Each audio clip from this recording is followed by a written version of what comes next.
할렐루야. 주일 예배에 참석하신 귀한 성도님들을 이 시간 주님의 이름으로 축복하고 환영합니다. 옆에 분들과 인사 나누실까요? 반갑습니다. 사랑합니다. 축복합니다. 인사하시겠습니다. 주님께서 저와 여러분을 오늘도 영광스러운 이 예배의 자리에 불러주셨습니다. 이 시간 자리에서 다 일어나셔서 사도신경으로 주님 앞에 신앙 고백 먼저 올려드리시겠습니다.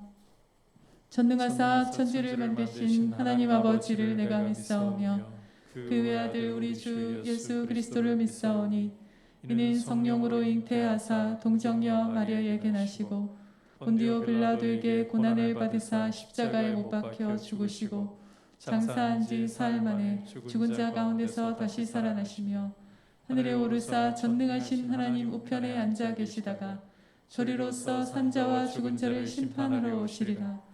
성령을 믿사오며 거룩한 공회와 성도가 서로 교통하는 것과 죄를 사하여 주시는 것과 몸이 다시 사는 것과 영원히 사는 것을 믿사옵나이다. 아멘.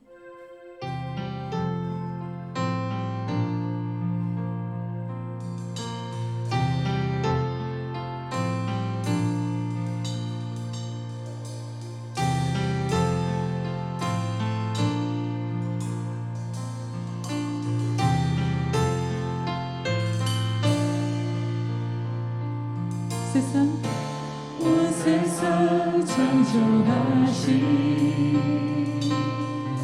성삼위 우리 하나님 주님의 거룩한 성품 나 닮아가기 원합니다. 내 삶을 받아주소서. 거룩한 성령의 불로 부르소서. 온교회 주님의 나라 거룩한 불로 새롭게 하소서. 주의 나라 주의 영광과 주의 통치가 이 땅에 영원히 영원히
모든 찬양 앞에 진정게 드립니다.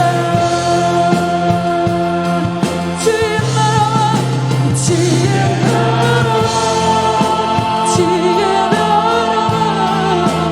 주의 영광 주의 영광 주의 통치가 이 땅 위에 영원히 거룩하신 주 거룩하신 주 순결하신 왕 순결하신 왕 모든 찬양 앞을 신주께 드립니다.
즐거이 불러 기쁨으로 주께 나가리니 여호와가 난 주의 백성 기르시는 양이라 여호와를 즐거이 불러 기쁨으로 주께 나가리니 여호와가 난 주의 기르시는 양이라 찬송함으로 그를 높이며 그의 들어가서 찬송함으로 주의 이름을 성축할지어다 감사함으로 주를 높이며 그의 들어가서 찬송함으로 주의 이름을 성축할지어다 주의 사랑과 인자하심이 영원하고 주의 성실하심이 때때에 미치리로다 감사함으로 주를 높이며 그분에 들어가서 찬송함으로 주의 이름을 성축할지어다 감사함으로 주를 높이며 그분에 들어가서 찬송함으로 주의 이름을 성축할지어다 찬송함으로 주를 높이며 그분에 들어가서 찬송함으로 주의 이름을 성축할지어다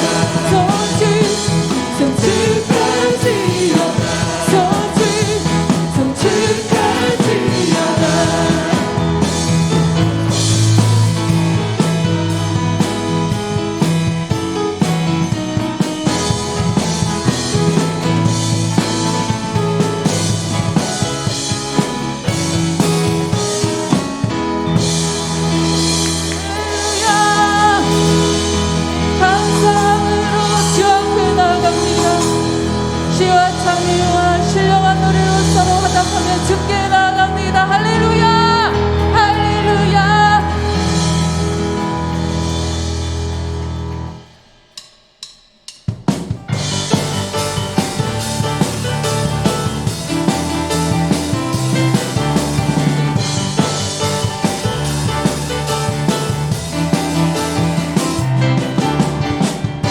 주의 이름 높이세 땅을 덮는 깃발처럼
높임을 받으시옵소서.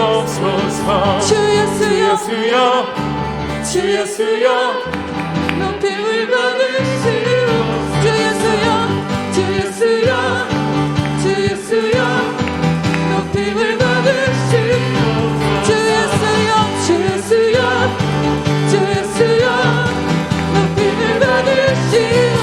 주 예수여 주 예수여 주 예수여 높임을 받으시옵소서. 주 예수여 주 예수여 높임을 받으시옵소서.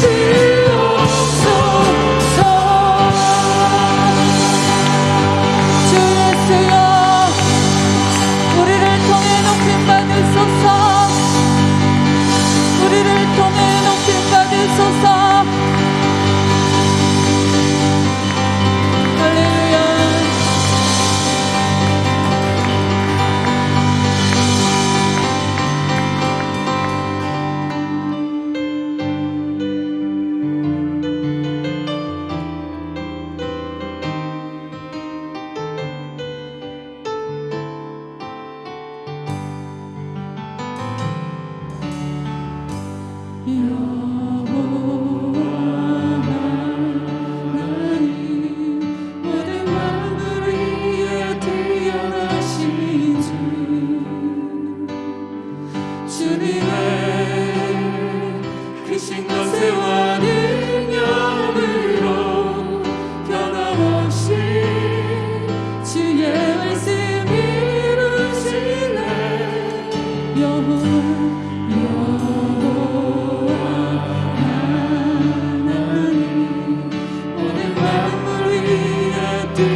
새롭게 하시는 거룩하신 하나님, 거룩하신 하나님, 그 주님께 다시 한번 마지막으로 감사의 박수 올려드리시겠습니다. 감사의 주, 감사, 감사. 내 영혼 감사하라. 내 영혼 송축할지어다. 송축.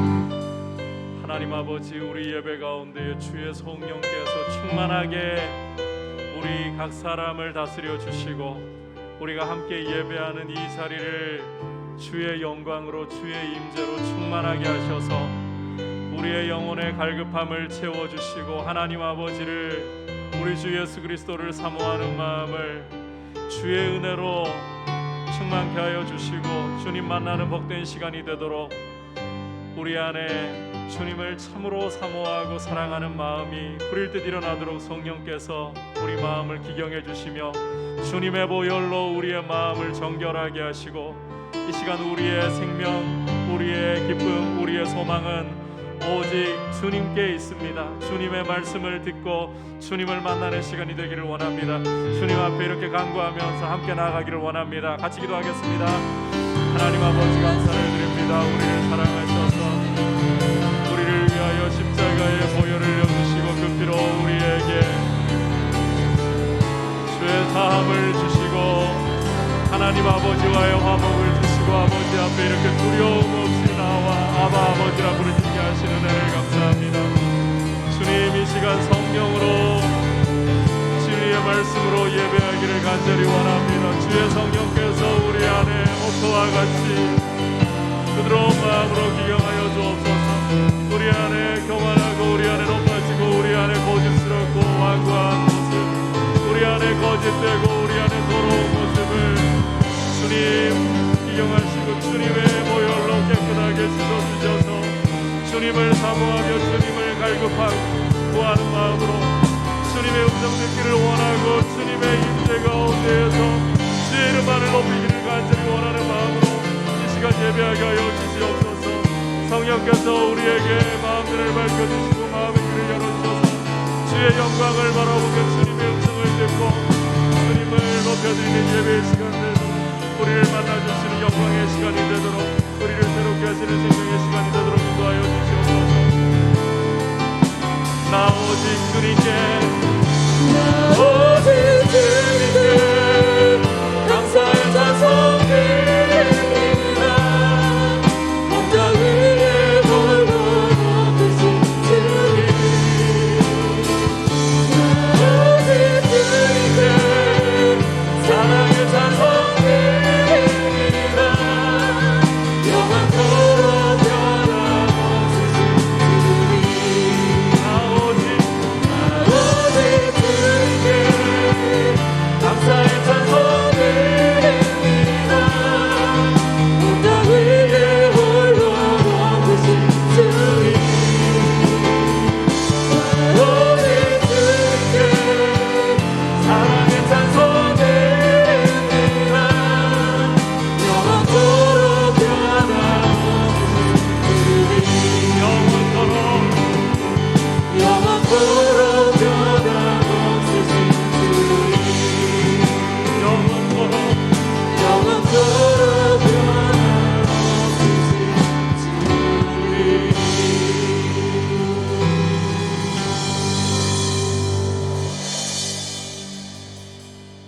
하나님 아버지, 우리를 이 예배의 자리로 불러주셔서 우리의 마음을 들여 우리의 성품과 힘을 다하여 하나님 아버지께, 우리 주 예수 그리스도께 예배하게 하심을 감사합니다. 오늘도 우리를 위하여 십자가에 흘려주신 주님의 보혈로 우리의 죄를 사하시고 우리를 하나님 아버지와 화목시켜 아바 아버지라고 부르게 하신 이 담대함을 주신 은혜를 따라서 믿음으로 아버지 앞에 나아왔습니다.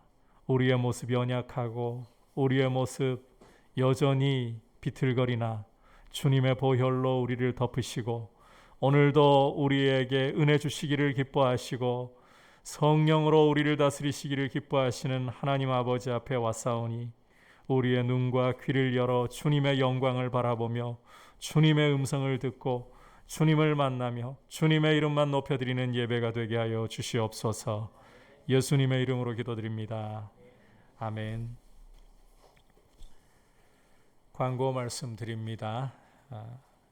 사회적 거리두기가 3월 14일까지 현행대로 계속 진행이 됩니다.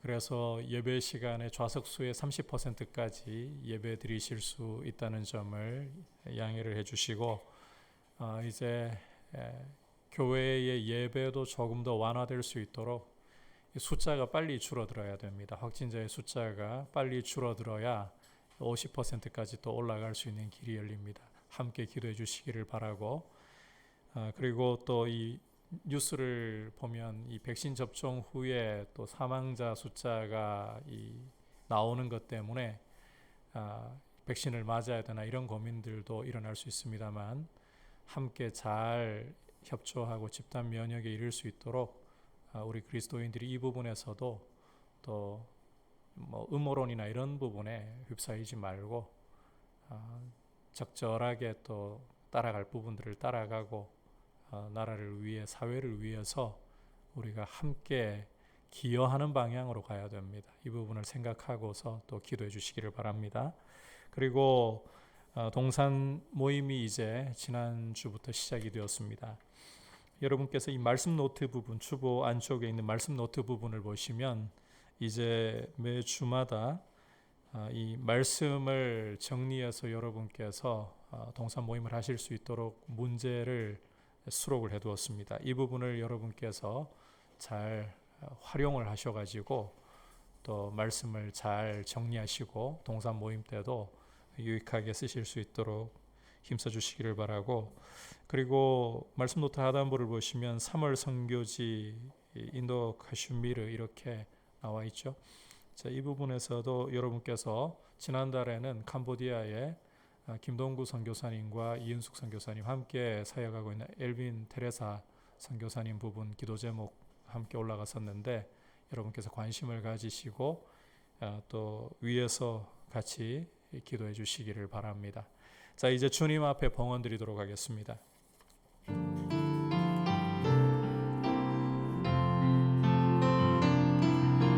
나의 생명을 드리니 주 영광 위하여 사용하옵소서. 내가 사는 날 동안은 주를 찬양하며 기쁨의 제물 되리.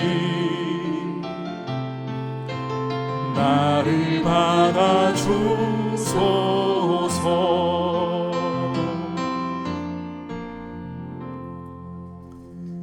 하나님 아버지, 우리가 아버지 앞에 오늘도 귀한 예물을 믿음의 고백과 사랑을 담아 올려드립니다. 우리가 아버지 앞에 받은 모든 것들이 우리가 자격이 있어서 우리가 마땅히 받을 만해서가 아니라 아버지께서 우리를 사랑하시고 악인에게나 선인에게나 햇볕과 비를 주시고 좋은 것으로 흡족해 하시는 자비로우신 분이시기 때문에 채워주심을 믿음으로 고백하며 이 하나님 아버지의 사랑받는 존귀한 자녀들로서 염려하며 근심하며 무엇을 먹을까 입을까 하기보다 먼저 주님의 나라와 의를 구하는 모습으로 아버지를 기쁘시게 하도록 굳게 서 있게 하여 주옵소서. 그리고 우리 성도님들의 삶 가운데 주님 하루하루 늘 하늘의 영광으로 부족함 없도록 공급하여 주셔서 아버지께서 주시는 은혜로 날마다 풍성케 하여 주시옵소서. 예수님의 이름으로 기도드립니다. 아멘. 할렐루야. 이 시간 주시는 하나님의 말씀 함께 받도록 하겠습니다. 에베소서 5장 18절에서부터 21절까지의 말씀입니다.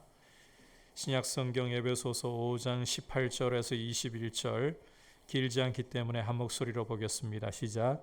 술 취하지 말라. 이는 방탕한 것이니 오직 성령으로 충만함을 받으라. 시와 찬송과 신령한 노래들로 서로 화답하며 너희의 마음으로 주께 노래하며 찬송하며 범사의 우리 주 예수 그리스도의 이름으로 항상 아버지 하나님께 감사하며 그리스도를 경외함으로 피차 복종하라. 아멘.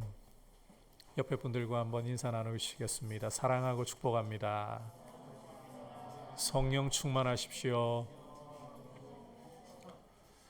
오늘은 여러분과 함께 성령으로 충만함을 받는 것에 대해서 말씀을 나누려고 합니다. 말씀의 이해를 돕기 위해서 지난 시간 내용을 잠시 되짚고 가도록 하겠습니다. 성도는 빛의 자녀로서 어떻게 행해야 할지 자세히 주의할 줄 알아야 한다. 그것이 지혜 있는 모습이다라고 말씀을 들었습니다.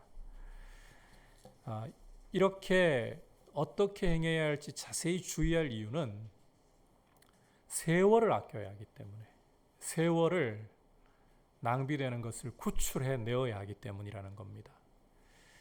이 세월을 구출해야 할 이유는 때가 악하기 때문입니다. 주님이 이 땅에 오시기 전까지 이 세상은 공중권세 잡은 마귀의 지배 아래 있기 때문에 때가 악할 수밖에 없고, 이 세월을 구출해내지 않으면 우리의 세월은 순식간에 낭비되어 버리는 이런 길을 피할 수가 없는 것입니다. 이렇게 세월을 구출해내려면, 영원으로 건져 올리려면 주님의 뜻이 무엇인가를 아는 것이 굉장히 중요하고, 이 주님의 뜻을 아는 부분에서 어떤 것보다 핵심은, 따라합시다, 성령으로 충만함을 받는 것입니다. 성령 충만을 받는 것이에요. 오늘은 이 성령으로 충만함을 받는 것에 대해서 보다 구체적으로 말씀에 귀를 기울이도록 하겠습니다. 자, 첫 번째로 성령 충만은 따라합시다. 지속적인 명령입니다. 성령 충만은 지속적인 명령이다라는 것입니다. 18절을 보시면 성령으로 충만함을 받으라고 명령을 하고 있는데, 이 성령 충만을 받으라는 동사를 헬라어 원문으로 보면 명령형과 현재형으로, 제가 지난 시간에 분사형으로 잘못 말씀드린 부분이 있는데 정정을 합니다. 현재형으로 이루어져 있습니다. 이 명령형이고 현재형으로 이루어져 있다라는 것은 두 가지 사실, 굉장히 중요한 두 가지 사실을 우리에게 보여주고 있습니다. 첫 번째로 성령 충만은 선택이 아니라 모든 그리스도인의 의무라는 거예요. 명령형이 이 부분을 우리에게 보여주고 있습니다. 성령 충만은 모든 그리스도인의 의무이다. 신앙생활을 하면서 성도들 간에도 금 나누기를 하는 경우가 종종 발생하곤 하는 것 같습니다. 고의로 금 나누려고 하는 게 아닌데 은연중에 우리도 모르는 사이에 금 나누기를 하려는 그런 유혹이 오고 실제 그렇게 하는 경우들이 종종 발생합니다. 무슨 말인가 하면 이 영적인 부분에서 소위 특권층과 서민층으로 급을 나누어 버리려고 한다는 거예요. 게다가 이 부분에 대해서 성경적인 근거까지 다음과 같은 말씀들에서 찾곤 합니다. 예수님이 변화산에 오르실 때에 12사도들이 있지만 그 중에서 베드로, 야고보, 요한만 데려가신 것을 봐라. 게세마네에서 기도하실 때에도 12제자들 다 데려가신 것이 아니라, 물론 가룟유다는 빠졌으니까 11명이죠. 11제자 다 데려가신 게 아니라 베드로, 야고보, 요한만 더 가까이 데려가신 것을 봐라. 그러니 영적인 이 특권층이 있고 서민층이 따로 있는 거지. 용어는 이렇게 안 써도 우리 마음에 내심 이런 생각이 올라올 수 있다는 거예요. 사실 베드로, 야고보, 요한도 자신들만을 주님이 이 변화산에서 변화되신 주님의 영광을 보게 하셨고, 게세마네에서도 더 가까이 두시고, 이런 것들 때문에 예루살렘으로 올라가시면 우리가 다른 제자들보다, 다른 사도들보다 더 높은 자리, 더 나은 자리를 얻게 될 것 아닌가, 이런 착각에도 빠졌습니다. 그걸 보여주는 대표적인 예가 야고보와 요한의 어머니가 치맛바람을 일으키면서 예수님에게 내 아들 둘 예루살렘에 올라가셔서 당신의 나라를 여시면, 주님 당신의 나라를 여시면 주님 좌우편에 앉게 해주십시오. 이런 청탁이었지 않습니까? 주님이 예루살렘에 올라가시면 로마를 몰아내시고 다윗과 솔로몬 시대처럼 다시 영광의 시대를 여실 텐데, 영광의 나라를 세우실 건데 내 아들 둘을 소위 좌의정 우의정 자리에 앉혀주십시오. 이게 특권의식이 파고들지 않으면 나올 수 없는 그런 청탁이에요. 하지만 성도 간의 영적인 금나누기를 하는 것은 전혀 성경적이지 않습니다. 이것은 예수님이 이런 청탁을 받으시고 야고보 요한에게 대답하시는 장면에서 확실하게 확인을 할 수가 있어요. 예수님은 이 야고보 요한의 그 어머니의 청탁을 받으시고는 야고보 요한에게 이렇게 물으시죠. 너희는 내가 받는 세례를 받을 수 있겠느냐? 내가 마시는 잔을 마실 수 있겠느냐? 그러니까 야고보 요한이 영문도 모른 채 예, 얼마든지 할 수 있습니다. 그러니까 주님이 너희가 그렇게 하려니와 내 좌우 우편에 앉는 것은 아버지께서 정해주신 대로 받게 될 것이다. 주님이 그들 기대를 완전히 박살을 내버리신 거죠.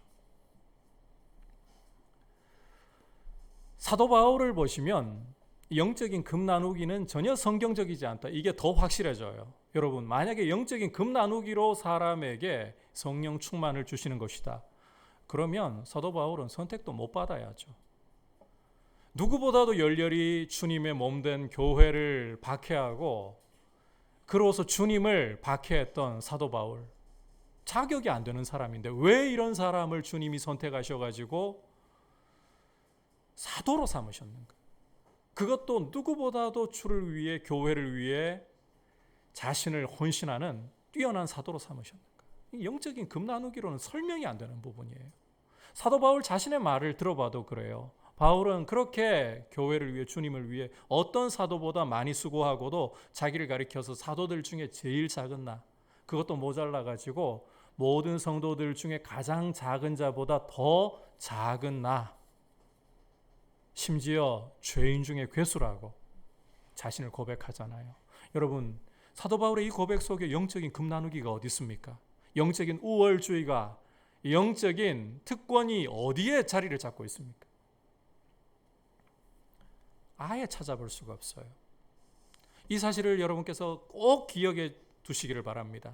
모든 성도는 예수 그리스도 안에서 동등하고 더 영적으로 우월하거나 더 뛰어나거나 더 열등하거나 모자라지 않는다. 예수 그리스도 안에서 동등하다. 꼭 기억을 하셔야 돼요. 이 증거가요, 우리가 예수님을 동등하게 구원의 선물로 받았다는 거예요. 누구에게는 예수님을 내어주시고 누구에게는 구원 얻는데 예수님보다 못한 다른 길을 내어주시고 그러지 않으셨어요. 우리 모두에게 동일하게 예수 그리스도를 구원의 선물로 주셨고 예수 믿는 우리 모두에게도 여러분 동일한 성령으로 세례를 주셨어요. 여기에 무슨 영적인 차별이 있고 영적인 금 나누기가 있습니까? 영적으로는 이 부분도 잘 들으셔야 돼요. 성장과 성숙의 차이가 있을 뿐 급의 차이는 결코 없습니다. 무슨 차이가 있다고요? 성장과 성숙의 차이밖에 없어요. 영적인 금 나누기 이런 건 있을 수가 없는 거예요.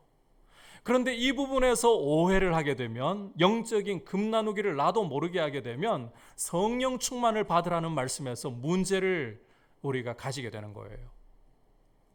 성령 충만은 모든 성도에게 주시는 주님의 명령이고, 다시 말해서 모든 성도의 의무입니다. 의무예요. 그럼에도 불구하고 나는 받을 자격이 안 돼서, 영적인 수준이 낮아서, 급이 낮아서 못 받는다. 그러면 아예 성령 충만을 받으려고 생각하지도 않고 구하지도 않는 겁니다. 실제로 그렇게 영적인 패배감과 열등감을 가지고서 성령 충만을 구하지 않는 그리스도인들이 의외로 많다는 것이 안타까운 현실이에요. 여러분, 우리가 성령 충만 받지 않으면 누가 제일 기뻐하겠습니까? 우리 대적 마귀예요. 마귀는 성령 충만 받지 않고 이 방탕한 것이, 이 쓰레기들이 우리 마음을 채우는 걸 누구보다 기뻐할 그런 존재이잖아요. 아주 악한 존재이잖아요. 따라서 마귀는 우리 마음에다가 자꾸만 어떤 영적인 자격을 운운하고 이 영적인 계급, 영적인 계층을 생각하게 하면서 성령 충만을 지레 포기하게 만들어버려요.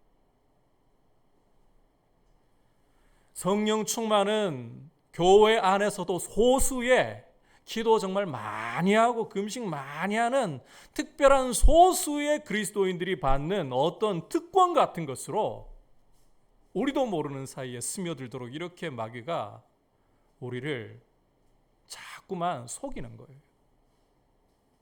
하지만 오늘 말씀이 우리에게 분명하게 보여주는 것은 성령 충만은 모든 그리스도인이 누려야 할, 받아야 할 의무라는 거예요. 명령형으로 되어 있어요.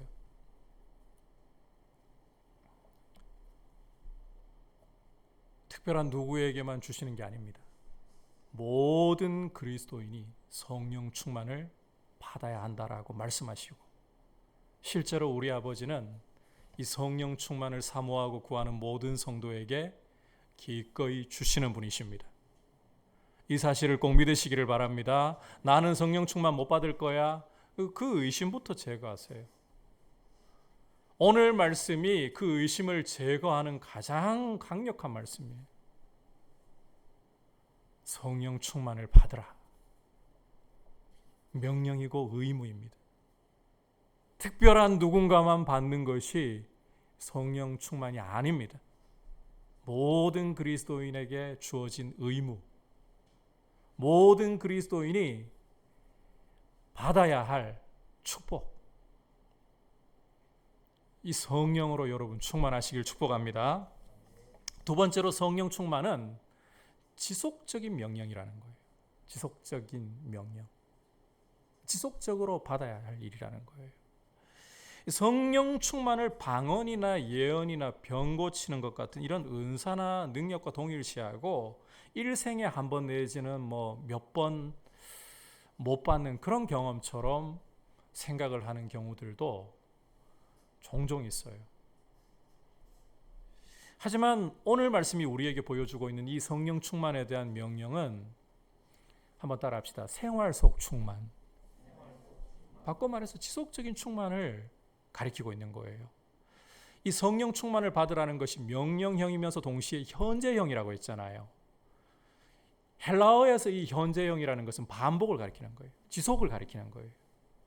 따라서 성령 충만은 한 번 받고 다시는 경험할 수 없거나 좀 특별하면 몇 번 받고 더는 경험할 수 없거나 그게 아니라 지속적으로 새롭게 충만함을 받을 수 있는 경험이라는 것이고, 실제로 그렇게 하는 것이 마땅하다는 거예요. 날마다 성령으로 새롭게 되어야 한다는 거예요. 우리가 사도행전을 읽어보면 사도들이라든지 스데반 집사님 같은 경우에는 좀 특별한 성령 충만을 받는 것을 볼 수가 있습니다. 이분들은 성령 충만하여 그러면 그 다음에 능력이 나타나요. 귀신이 쫓겨나가고 어떤 병에 걸려 있든지 그 병이 떠나가고, 게다가 죽은 자도 살려내는 이런 일들이 나타나요.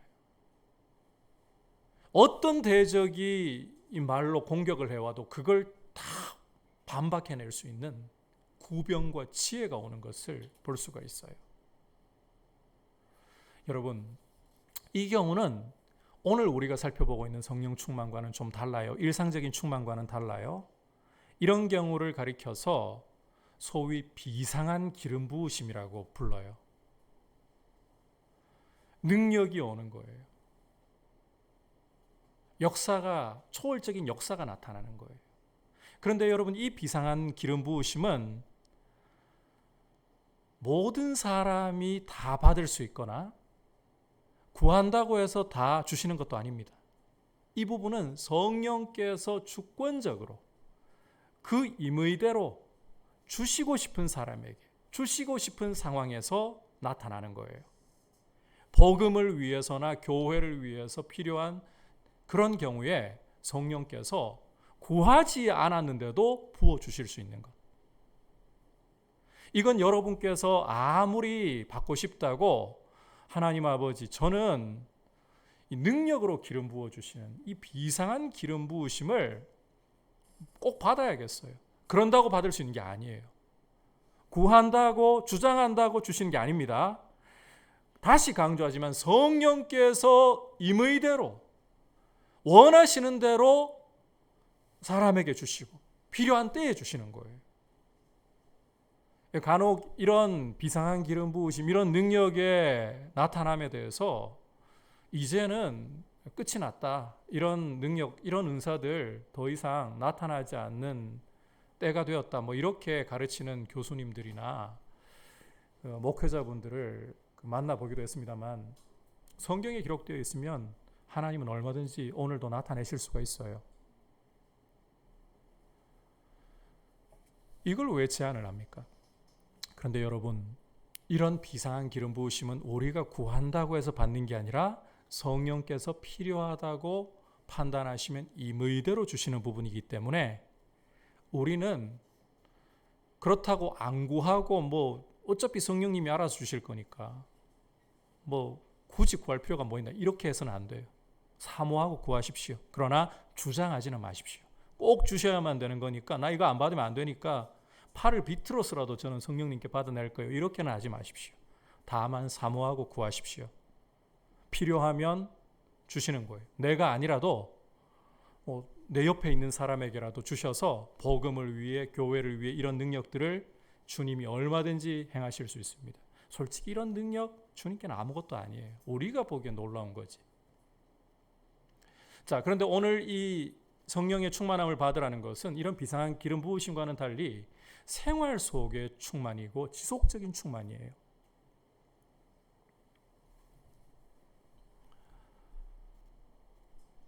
이 지속적인 충만을 모든 그리스도인들이 받아야 한다는 겁니다. 여러분, 성령 충만을 계속해서 날마다 받으려고 사모하고 새롭게 받으시기를 축복합니다. 그렇게 하셔야 돼요. 이게 굉장히 중요해요. 이런 분들이 있어요. 한때 나는 기도 열심히 하면서 소나무 뿌리를 몇 뿌리는 뽑았고 말씀도 많이 읽어서 성령 충만한 때가 있었어. 그래서 어쩌라고요? 이건 우리 그리스도인들에게 중요한 부분이 아니에요. 우리는 오늘을 살고 있고 오늘을 선물로 받았을 뿐입니다. 우리의 과거는 이미 지나갔어요. 우리의 미래, 우리 손에 잡힌 게 아니에요. 우리에게 주어져 있는 순간은 지금이라는 순간뿐이고 오늘이라는 순간뿐입니다. 따라서 오늘이라고 하는 때에 성령의 충만함을 날마다 새롭게 받고 날마다 지속적으로 성령 충만함을 유지해 가는 것이 어떤 것보다 중요하다. 한때는 나도라고 하지 말고, 앞으로 차차라고 하지 말고, 오늘이라고 하는 때에, 지금이라고 하는 시간에 성령으로 충만함을 받고 또 이 성령의 충만함을 계속해서 유지해 나가는 복된 모습으로, 주님의 이 복된 명령을 따르는 모습으로 서 있기를 축복합니다. 자, 이제 정리를 해보자면 성령 충만을 받으라는 이 동사는 명령형이면서 현재형으로서 성령 충만이 모든 그리스도인의 의무, 소위 소수의 특권층의 축복이 아니라 모든 그리스도인이 누려야 할, 받아야 할 그리스도인의 의무이자 지속적으로 받아야 할 축복이다. 날마다 받아야 할 축복이다. 이 사실을 꼭 기억하시고 여러분, 날마다 성령으로 충만한 은혜를 누리시기를 축복합니다. 자, 그렇다면 이제 이 성령으로 충만한 모습이 어떤 모습인가? 이 부분이 잘 이해가 되셔야 돼요. 성령 충만한 모습이 어떤 모습인가? 앞서 잠깐 언급을 했지만 성령 충만, 그러니까 일반적으로 떠올리는 이미지가 이 방언을 하고 예언을 하고 귀신을 쫓아내고 병 고치고 이런 능력과 은사가 나타나는 것과 거의 동일시하는 경우, 혹은 성령 충만하면 항상 이 만면에 이 웃음이 가득한 얼굴을 하고 있는 것, 이런 생각을 하는 경우들이 종종 있는 것 같아요. 그런데 여러분, 이 성령 충만이라는 것은 은사나 능력이 동반될 수도 있지만 아닐 수도 있어요. 은사와 능력이 동반되는 것만이 성령 충만이 아니에요. 우리가 이 성령 충만의 모습을 제대로 이해를 해야 돼요. 자, 성령 충만의 핵심을 보면 예수님과의 관계. 자, 이 부분 여러분 잘 들으셔야 돼요. 성령님과의 관계입니다. 예수님과의 관계, 성령님과의 관계. 18절 성령 충만을 받으라는 이 동사를 우리가 한 가지만 원문의 이 용어를 가지고서 살펴보면 수동태로 되어 있어요. 수동형으로. 성령 충만은 내가 받는 것이지 이 성령님을 내가 어떻게 하고자 주장하는 게 아니에요. 다시 말해서 성령 충만이라는 것은 성령께서 나를 다스리시는 상태. 성령께서 나를 다스리시는 상태라는 거예요. 이건 바꿔 말하자면 예수 그리스도의 주 되심을 인정하고 예수님의 말씀이라면 어떠한 말씀을 주시든지 그것이 내 상식을 깨뜨리는 말씀이라 할지라도 예수님의 말씀이기 때문에, 주님의 말씀이기 때문에 예라고 하는 태도를 나타내 보인다는 것입니다. 이게 바로 성령 충만한 모습의 핵심이에요. 자, 지금 성령 충만함을 이야기하면서 성령께서 나를 다스리시는 상태, 이건 이해가 되는데 갑자기 여기서 예수님 이야기는 왜 나오고 예수님과의 관계 이야기는 왜 나오는가? 혹 궁금하신 분들을 위해서 이 부분 설명을 좀 드릴게요. 여러분, 성령님은 또 다른 보혜사이십니다. 요한복음 14장을 보시면 또 다른 보혜사라고 예수님께서 성령님을 설명을 하고 계십니다. 그러면 원조 보혜사는 누구시란 말인가? 이 보혜사라는 말도 어렵잖아요. 보혜사라는 말은 보호하시고 은혜를 주시고 가르치시고 이런 뜻이에요. 원조 보혜사는 바로 예수님이십니다. 예수님이 십자가에 죽으시고 부활 승천하셔서 하나님 보호자 우편에 앉으심으로 그 자리에 누가 오셨는가? 성령님이 오신 거예요. 성령님이 오신 것이 더 복된 것은 예수님은 육신을 입고 이 땅에 오셨기 때문에 우리와 함께는 계셔도 우리 안에 거하실 수는 없어요. 그런데 성령님은 우리와 함께 하실 뿐만 아니라 우리 안에 거하셔서 영원토록 함께 하시면서 우리로 하여금 예수님을 믿을 수 있도록 우리 이 죽어있던 의지를 살려주시고 예수님을 믿는 우리를 예수님의 말씀이 생각나도록 깨닫도록 도와주시고 우리를 예수님 닮도록 그렇게 이끌어 가시는 거예요. 여러분, 이게 성령님의 사역에서 가장 중요한 부분입니다. 성령님 그러면 자꾸 능력과 역사와만 일치시키려고 하는데 제가 말씀드렸다시피 하나님께는 우리가 기적이라고 부르고 우리가 능력이라고 부르는 건 아무것도 아닌 일이에요. 우리 하나님은 말씀 한마디로 저 광활한 우주를, 별들을 그대로 불러내시는 분입니다. 그와 같이 크신 하나님, 전능하신 하나님께 여러분, 죽은 자가 살아나고 귀신이 쫓겨나가고 나면서부터 안진뱅이였던 사람이 일어나서 뛰게 되고 아무것도 아니에요, 솔직히. 그래서 우리가 성령님의 역사에 대해서 생각할 때 가장 중요한 핵심으로 제대로 생각해야 될 것은 예수님을 증거하신다. 죽어있던 우리의 의지를 살려주셔서 예수님을 믿을 수 있게 도와주시고 그렇게 예수님을 믿는 우리에게 모든 진리 가운데로 인도하시면서 예수님의 말씀을 생각나게 하시고 깨닫게 하시고 예수님을 닮아가도록 만드신다. 이게 성령님의 핵심 사역이에요. 그래서 예수님을 증거하는 분으로서 또 다른 보혜사, 원조 보혜사이신 예수님의 또 다른 보혜사, 이렇게 부르는 것입니다. 따라서 성령 충만이라는 것은 다른 말로 바꾸면 예수 충만이에요.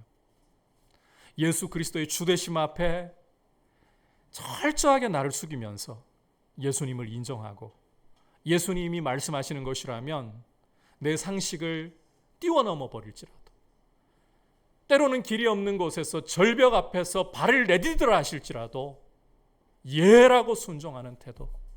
여러분, 성령 충만하면 우리에게 뭐 후광이 생긴다든가 뭐 우리 얼굴에 뭐 못 보던 광채가 생기다든가 그렇지 않아요. 성령 충만하면 감정적으로도 슬픔은 완전히 떠나가 버리고 웃음만 짓고 있는 거 아니에요. 한번 여쭤볼게요. 부모님 돌아가시면 여러분 웃고 계실 거예요? 슬퍼하고 눈물을 흘리는 게 당연한 거 아닙니까? 당연한 일이에요. 괴로운 일을 만나고 우리가 너무너무 고통스러워서 견디기가 힘든 그런 일들을 만날 때에 이 표정이 일그러지고 눈물을 흘릴 수 있는 게 뭐 이상한 일이 아니에요, 여러분. 이걸 가지고서 뭐 그리스도인이 기뻐해야지 이러면서 비판하면 안 돼요. 하늘의 기쁨으로 기뻐하고 하늘의 평강이 마음을 지배하고 있고 성령이 다스리시는 상태는 괴로운 일이 있을 때 눈물을 흘릴 수 있습니다. 아파할 수 있습니다. 슬픈 일을 만날 때에 슬퍼할 수 있다고요. 하지만 뭐가 다르냐? 주님을 향해 시선을 잃지 않아요. 예수 그리스도께서 나의 주인이시고 이 슬픔 중에서도 이 아픔 중에서도 나는 예수 그리스도의 말씀이라면 어떠한 말씀을 주시든지 예하고 따라가겠습니다. 이게 바로 성령으로 충만한 모습이에요. 성령님이 나를 다스리고 예수 그리스도로 충만한 모습이라는 거예요. 그러니까 우리가 참 이런 부분에서 어이없게 많이 속아왔어요. 성령 충만하면 항상 기뻐해야 될 텐데 나를 욕하고 막 나를 비방하는 소리를 들으면 마음이 상해요. 그 자체로 여러분 성령 충만이 없다라고 보시면 안 돼요. 마음 상하는 그 자체로. 마음 상하지만 그럼에도 불구하고 나는 주님을 사랑하고 주님이 기뻐하시는 길을 따라 주님의 말씀에 예라고 하면서 갑니다. 이 태도가 중요하다는 거예요. 이게 성령 충만의 핵심이라는 거예요. 여러분, 이 성령 충만은 목사라고 특별히 잘 받고 장로님이라고 권사님이라고 잘 받고 뭐 예수 믿어서 아직까지 영적으로 어리다고 못 받고 그런 거 없습니다. 영적인 어린아이부터 영적으로 장성한 분량에 이르는 모든 그리스도인은 잘 들으세요. 성령님께 다스림을 받고 싶습니다. 바꿔 말해서 예수님의 주 되심을 내가 인정하며 주님의 말씀이라면 어떠한 말씀이라도 내게 손해가 온다 할지라도 나는 그 말씀대로 따르겠습니다. 충만하게 하시는 줄 믿습니다. 그래서 여러분 성령 충만을 받으셔야 돼요. 다 성령 충만하셔야 돼요. 누구는 성령 충만하고 누구는 성령 충만하지 않고 그걸로 금 나누기 절대 하려고 하지 말고 성령 충만은 예수 그리스도의 주 되심을 인정하고 그분의 말씀에 어떠한 말씀이라도 그분의 말씀에 순종하는 태도이다. 그렇다면 이제 성령 충만을 가로막는 것이 무엇이겠습니까? 한 가지밖에 없어요. 성령 충만을 금 나누기 하듯이 나한테는 안 주실 거야. 의심하고 구하지 않는 것. 이걸 좀 더 바꿔가지고 이야기하면 예수 그리스도의 주 되심을 인정하지 않고 예수님의 말씀을 어떤 말씀을 주시든지 순종하려 하지 않고 내가 받고 싶은 말씀, 듣고 싶은 말씀만 골라가지고 받고 내가 불편한 말씀은 이건 주님 너무 비상식적이에요. 이건 따라가다간 손해가 와요. 튕겨버리고 이런 것이 성령 충만을 가로막는 것뿐이에요. 여러분 우리가 우리의 고집과 우리의 이 완고함을 우리의 정욕과 욕심을 십자가 앞에 내어놓고 예수 그리스도의 보혈로 씻음 받으면서 예수님은 나의 주인이십니다. 주님의 어떠한 말씀이든지 나는 손해가 온다 할지라도 주님 말씀을 따르겠습니다. 나를 성령으로 다스려 주옵소서. 성령 충만하게 하시는 줄 믿습니다. 하나님 아버지는 여러분에게 성령 충만 주시기를 기뻐하십니다. 의심하지 말고 성령 충만 받으시기를 축복합니다. 자, 이제 그렇다면 마지막으로 성령 충만한 모습이 가져오는 결과, 열매가 무엇인가? 3가지입니다. 따라합시다. 찬송과 감사와 피차 복종하는 것입니다. 19절부터 21절까지 한 목소리로 보겠습니다. 시작. 시와 찬송과 신령한 노래들로 서로 화답하며 너희의 마음으로 주께 노래하며 찬송하며 범사의 우리 주 예수 그리스도의 이름으로 항상 아버지 하나님께 감사하며 그리스도를 경외함으로 피차 복종하라. 자, 방금 읽은 이 말씀 속에서 성령 충만할 때 맺는 열매들을 3가지를 잘 보여주고 있죠. 앞서 우리가 함께 보았듯이 찬송과 감사와 피차 복종하는 이런 모습으로 열매가 나타나는 겁니다. 먼저 이 찬송 부분을 좀 살펴볼게요. 성령 충만하면 시와 찬송과 신령한 노래들로 서로 화답하며 라고 말씀을 하고 있죠. 여기에서 시와 찬송과 신령한 노래들이라는 것은 다른 3가지 용어라기보다는 찬송을 가리키는 한 가지 용어를 3가지 표현을 써서 이렇게 설명한 것뿐입니다. 성령 충만할 때 이 찬송으로 서로 화답하는 일이 일어난다는 거예요. 수평적인 방향에서 찬송이 일어난다는 거죠. 무슨 말인가 하면 성령 충만한 교회는 이 공동체의 예배를 통해 가지고 서로 믿음을 격려하고 예수 그리스도를 바라보도록 도전하고 하나님의 말씀 위에 굳게 설하고 이 찬송을 통해 서로 이렇게 격려하는, 화답하는 수평적인 방향에서의 찬송이 열매로 나타난다는 거예요. 공동체의 찬송의 방향이 바로 이 방향을, 수평적인 방향을 가지고 있어야 되는 거예요.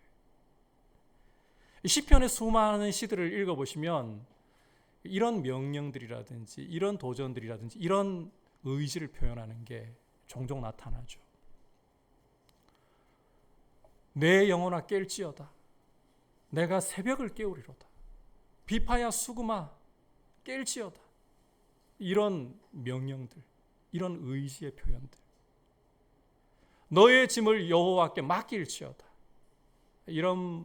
이게 우리가 이 성장과 성숙에 있어서 차이가 있고 또 함께 성령으로 충만하게 하나님을 찬송해야 되기 때문에 이런 수평적인 방향에서 찬송이 화답을 통해서 일어난다는 거예요. 아울러서 그 다음 말씀을 보시면 주께 노래하며 찬송하며 이렇게 말씀을 하고 있는데 이 부분은 이 수직적인 방향을 가리키는 거예요. 하나님 아버지께 수직적으로, 우리 주 예수 그리스도께 수직적으로 드리는 찬양을 가리키는 거예요. 여러분, 하나님은 만유를 창조하신 하나님이시고 만유를 통치하시는 통치자이십니다. 이 하나님 아버지께서 우리를 사랑하셔서 독생자를 아끼지 않고 우리 위에 이 땅에 보내셨고 우리의 모든 죄와 허물을 그에게 담당시켜서 우리 대신 저주와 심판을 당하시고 피를 흘려 우리를 죄에서 속량해내게 하셨습니다. 하나님 아버지와 화목시켜 주셨습니다. 아들 삼아 주셨습니다. 이 아버지의 뜻을 따라서 이 땅에 오시고 이 큰 구원을 십자가로 부활 승천으로 이루신 예수 그리스도, 지금도 보좌 우편에 앉으셔서 우리를 영원히 다스리고 계십니다. 이 아버지와 아들의 보내심을 받아 성령께서 오셔서 우리를 예수 믿게 도와주시고 예수 믿는 우리를 모든 진리 가운데로 인도하시면서 우리로 그리스도와 함께 천국 백성으로 견인해 주고 계십니다. 이 하나님께 찬송하는 것이야말로 성령 충만이 가져오는 열매가 아니면 무엇이라고 하겠습니까? 성령 충만하면 이렇게 하나님 아버지와 우리 주 예수 그리스도께 대해서, 성령님께 대해서 찬송이 터져 나오지 않을 수가 없는 거예요. 자, 한편으로 우리가 성경을 읽다 보면 이런 궁금함이 일어날 수도 있어요. 그러면 요한계시록 4장과 5장을 보면 하늘의 찬송을 볼 수 있는데 이 하늘의 찬송은 방향이 한 가지만 갖고 있습니다. 오직 수직적으로 하나님께만, 우리 주 예수 그리스도께만 찬송 드리는 방향을 볼 수가 있는데, 이건 어떻게 봐야 될까요? 여기에선 수평적인 찬양이 보이질 않는데 그럴 수밖에 없어요. 여러분, 하늘에서 드리는 찬양은 죄가 없는 곳에서, 완성이 이루어진 곳에서 드리는 거예요. 물론 하나님의 나라가 완전히 완성되었다라기보다 하나님의 뜻이 이 거역함이 없이 이루어지기 때문에, 그래서 이 땅에서처럼 수평적인 이 찬송의 화답이 필요가 없어요. 자동으로 따라와요. 여러분께서 요한계시록 4장과 5장을 보시면 24장로, 교회를 대표하는 24장로가 드리니까 천군 천사들이 화답하고 만물이 화답하면서 도전할 필요도 없어요. 알아서 따라와요. 그런데 이 땅에서 우리가 드리는 찬송은, 우리는 죄 가운데 있는 세상에서 찬송을 드려야 하는 것이고, 우리 안에 이 죄가 남아있는 상태에서 죄와의 싸움 가운데 드려야 합니다. 그리고 결정적으로 영적인 성장과 성숙의 차이가 있어요. 그래서 수평적인 방향, 이 수직적인 방향의 찬송이 함께 어우러지면서 공동체 예배를 통해 하나님께 드려져야 되는 것이에요. 이게 성령 충만할 때 나타나는 열매이다. 두 번째로, 그 전에 마음으로 빠뜨렸죠. 19절 보시면 우리가 이렇게 수평적이고 수직적인 찬송을 드릴 때 마음으로, 이 중심을 담아서, 입술로만이 아니라 중심을 담아서 찬양을 드려야 된다. 그래서 여러분, 우리가 이 예배 드릴 때에 중심을 담기 위해 좀 힘을 쓰셨으면 좋겠어요. 이런 날이 있을 거예요. 예배 드리러 와가지고 찬송을 하는데 그냥 이 마음이 그냥, 이게 도대체 뭐지? 이 밍숭맹숭한 게 도대체 하나님께 찬송하고 싶은 마음이 일어나지도 않고, 뭐 같이 이 자리에서 일어나서 박수치고 손들고 그런 건 아예 생각하고 싶지도 않고, 이런 날도 여러분 평상시에 박수치고 손들고 기쁨으로 찬양했어도 어떤 날은 이게 안 일어나는 날도 있을 거예요. 이러면 과연 마음으로 제대로 찬송을 드리는 것인가? 또 스스로 자격지심이 일어납니다. 난 못했어라는 생각이 일어날 수 있습니다. 근데 여러분, 마음으로 드린다는 것은 우리 마음이 미처 다 못 따라갈 때, 우리 감정이 다 못 따라갈 때, 그럼에도 불구하고 내가 내 몸을 사용해서라도 주님께 표현하겠습니다. 때로는 손 들고 싶은 마음 없어도요, 하나님이 내 손을 들어서 높여드리기 마땅하니까, 그런 분이니까 손을 드실 필요가 있어요. 여러분의 마음이 못 받쳐주잖아요. 손을 드실 필요가 있어요. 박수 안 치고 싶을 때 오히려 침으로써 여러분의 마음을 깨우는 거예요. 그게 마음으로, 입술로만이 아니라 마음으로 찬송하는 모습이에요. 하나님은 우리를 이 육신과 영혼을 가지고 있는 존재로 만드셨기 때문에 서로에게 영향을 끼칩니다. 서로를 깨워서 하나님을 온 몸과 마음을 다해 찬송하는 이런 모습으로 공동체의 찬양의 열매가 나타나야 돼요. 두 번째로, 성령 충만의 열매는 범사에 우리 주 예수 그리스도 이름으로 감사하는 모습입니다. 여러분, 이 감사라는 것은 굉장히 중요해요. 특히 이 말씀을 보시면 짧은 한 절 안에 두 번이나 반복하는 게 항상 범사에라는 수식어입니다. 감사하되 항상 어떤 일이 있어도, 내가 기뻐하고 좋아할 일뿐 아니라 내가 괴롭고 도무지 만나고 싶지 않은 그런 일이 일어날 때에도 감사를 해야 된다는 거예요. 주 예수 그리스도 이름으로 감사를 해야 된다. 여러분, 이 감사야말로 어떤 것보다도 중요한 믿음의 표현입니다. 왜 감사가 믿음의 중요한 표현인가? 괴로운 일과 우리 인생의 슬픈 일 만날 때에 감사라는 것은 하나님을 생각하게 하는 일이에요. 하나님이 이 나의 괴로움, 나의 이 무거운 인생의 짐, 나의 이 고통을 대신 져주시고, 하나님은 능히 그렇게 하실 수 있는 성품과 능력을 가지신 분이야. 감사는 그걸 표현하는 것이기 때문에 어떤 것보다도 중요한 믿음의 표현이에요. 울면서도 감사하셔야 돼요. 신음하면서도 감사하려고 해야 돼요. 하나님을 기쁘시게 하는 믿음의 굉장히 중요한 표현. 그래서 데살로니가 교회에 보내는 편지에서도 범사에 감사하라. 하나님의 뜻이라고 말씀하잖아요. 마지막으로 성령 충만의 열매는 피차 복종하는 모습을 가지게 됩니다. 피차 복종하는 것. 이 피차 복종함에 대해서는 우리가 계속 이어지는 말씀에서 더 구체적으로 보여주고 있기 때문에 다음 시간부터 또 계속 살펴볼 부분이니까요. 간단하게만 좀 말씀드릴게요. 성령 충만하면 여러분 가정생활과 사회생활에 아주 큰 영향을 받지 않을 수가 없어요. 관계 속에 영향을 받아요. 피차 복종하는 모습으로 영향을 받는 거예요. 그래서 간단하게만 말씀드리자면 부부간에 가정 안에서 누구보다도 가장 가까운 한 몸인 부부간에 복종하고 사랑하는, 부모와 자식들 간에도 주 안에서 노엽게 하지 않고 공경하는. 고대에는 노예 제도가 있었잖아요. 가정에 있는 노예와 주인과의 관계에서도 학대하지 않고 형제처럼 대하고 주인을 주님 모시듯이 그렇게 대하는 이런 관계에서의 변화가 일어나는 게 성령의 충만함의 열매예요. 여러분, 어떤 은사나 능력보다도 더 중요한 게 이런 열매가 성령 충만을 보여주는 표라는 거예요.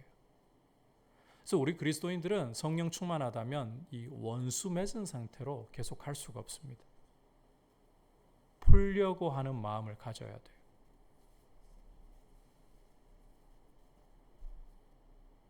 형제 앞에 거칠 것을 두지 않으려고 하는 모습을 가져야 돼요.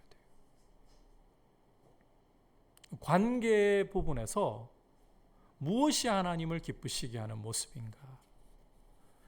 우리가 이런 부분에서 사회적으로도 영향을 끼쳐야 돼요. 이게 가정을 넘어서 사회까지 나가야 되는데 왜 우리가 이 코로나가 터졌을 때 교회가 적극적으로 방역에 동참하고 힘을 써야 되는가?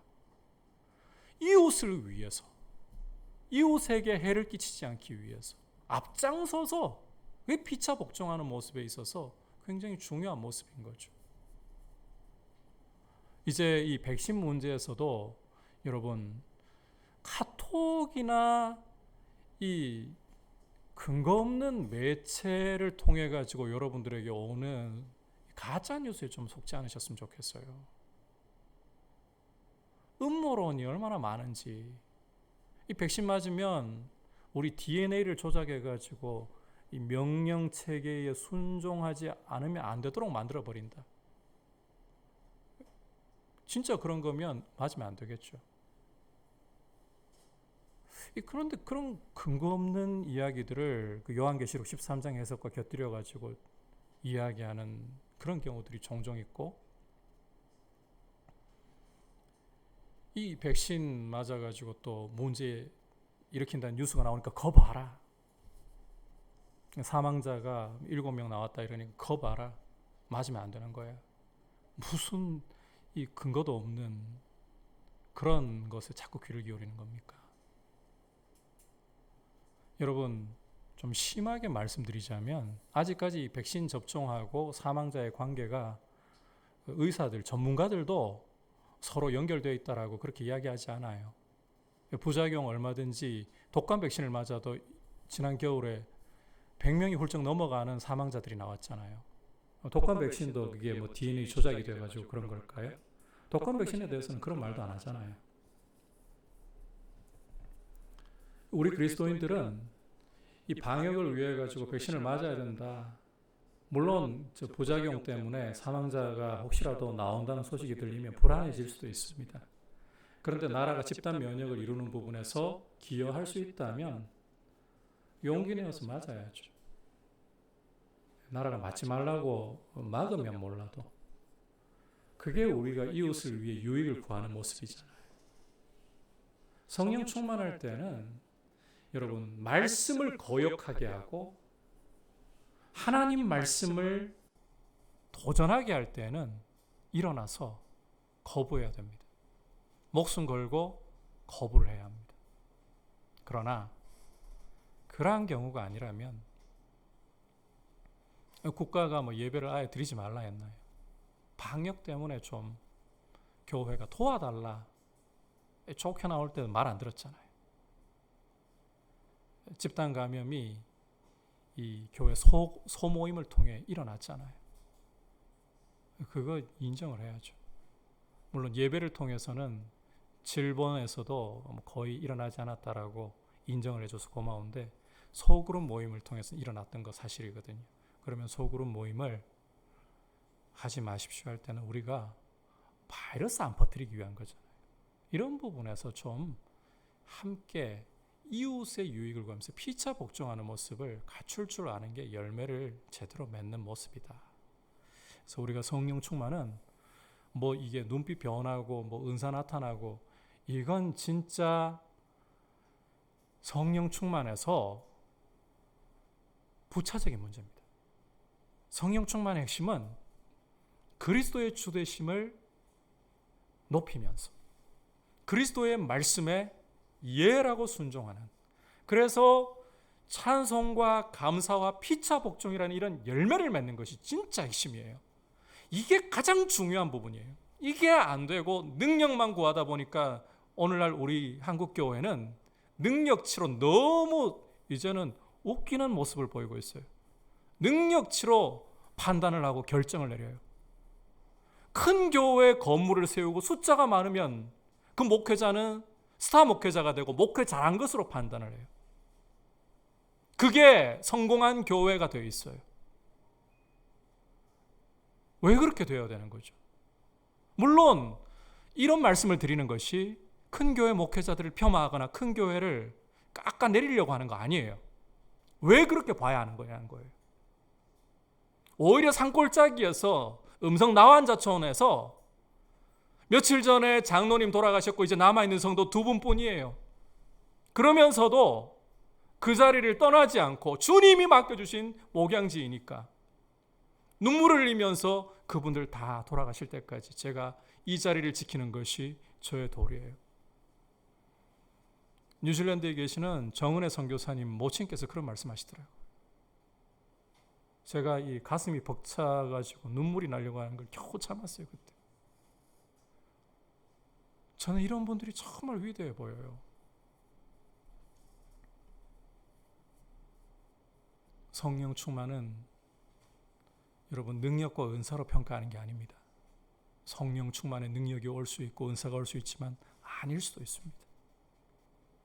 오히려 주님께 예라고 하는가, 어떤 일 앞에서도 예라고 하는가,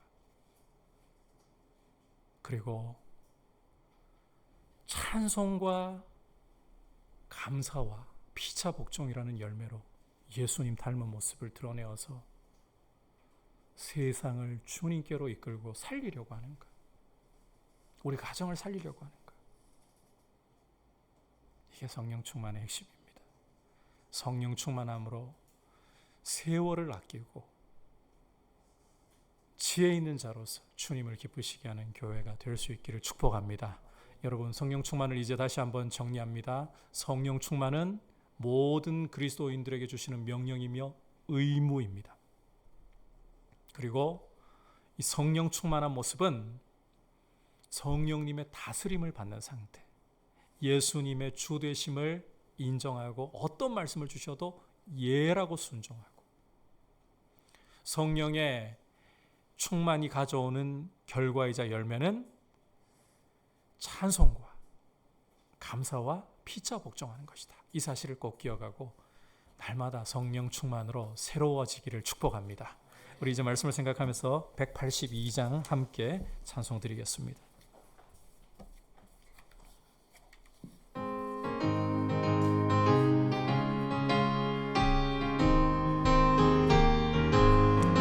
강물같이 흐르는 기쁨 성령 강림함이라.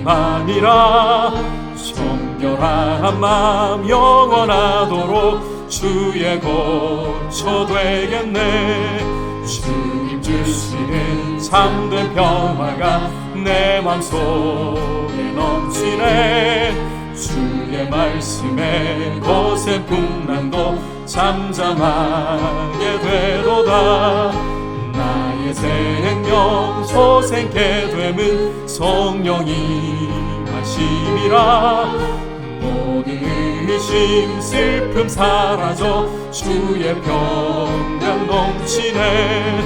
주님 주시는 참된 평화가 내 맘속에 넘치네. 주의 말씀에 거센 풍랑도 잠잠하게 되도다.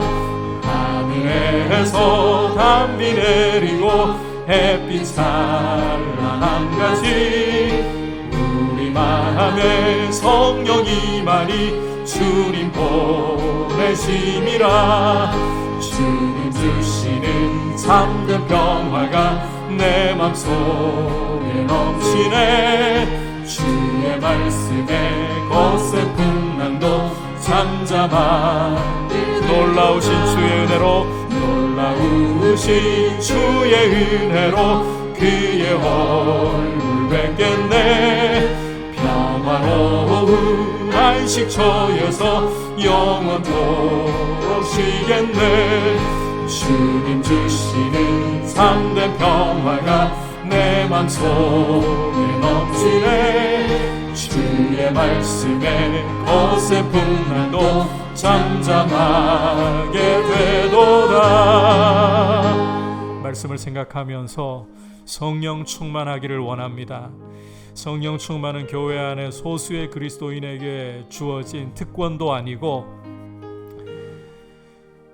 내가 감히 다가갈 수 없을 만큼 높이 두신 것도 아니고 오늘 예수님을 믿어도 그리고 수십 년을 예수님과 동행하면서 성숙한 자리에 있어도 구할 때에 주시겠다고 약속하신 축복입니다. 이 성령 충만을 가로막을 것은 예수님의 주되심을 인정하지 않고 그 말씀을 내 이성의 잣대로 판단하는 것 외에 없습니다. 주님, 성령 충만 받기를 원합니다. 내 안에 내 고집과 내 욕심을 십자가에 오늘도 내어드리고 이것이 다시 올라온다면 다시 십자가 앞으로 나아가 주님 십자가를 붙들며 주님의 보혈로 씻사오니 주님, 그리고 주님의 말씀에 순종하기 원하오니 나로 성령 충만케 하여 주시옵소서. 성령님 나를 다스려 주옵소서. 그와 같은 교회로서 찬송과 감사와 피차 복종함이 풍성한 교회가 되게 하여 주옵소서. 같이 기도하겠습니다.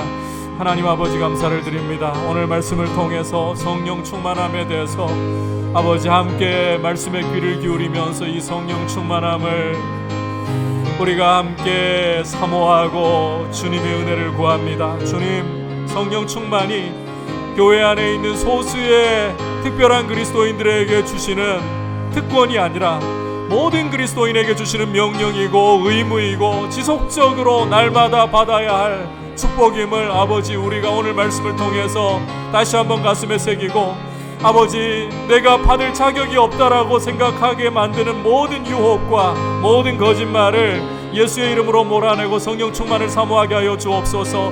하나님 아버지 예수 그리스도의 주되심을 인정하지 않고 말씀을 내 이성의 잣대로 판단하려고 했던 것 다 내어버리고 오직 주님의 주되심 인정하고 말씀에 순종하기 원하오니 성령으로 충만하게 하시고 아버지 찬송과 감사와 피차 복종함으로 주님 닮아가는 풍성한 모습이 나타나는 귀한 교회의 모습을 함께 이루게 하여 주시옵소서.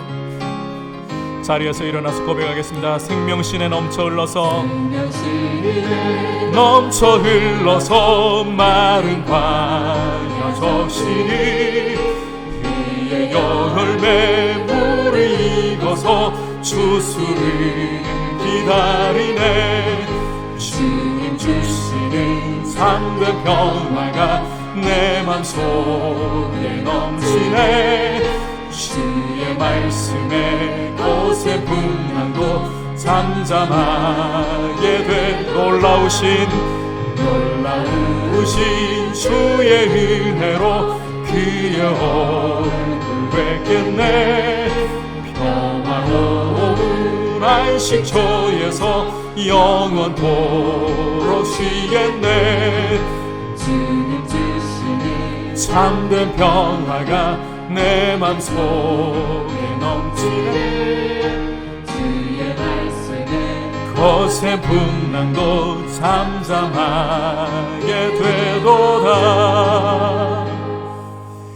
하나님 아버지, 성령 충만을 받으라는 이 명령을 가슴에 새깁니다.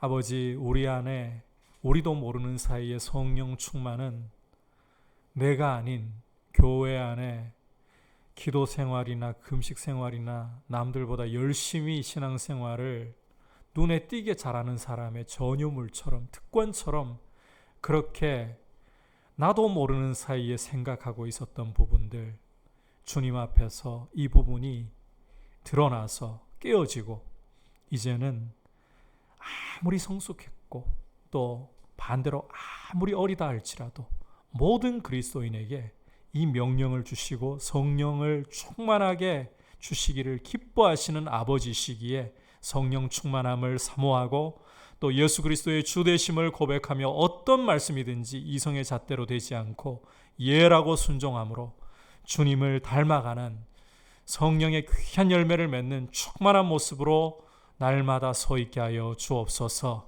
우리 민들레 교회가 이와 같은 모습으로 우리 한국 교회가 성령 충만한 교회로 세워지게 하여 주옵소서.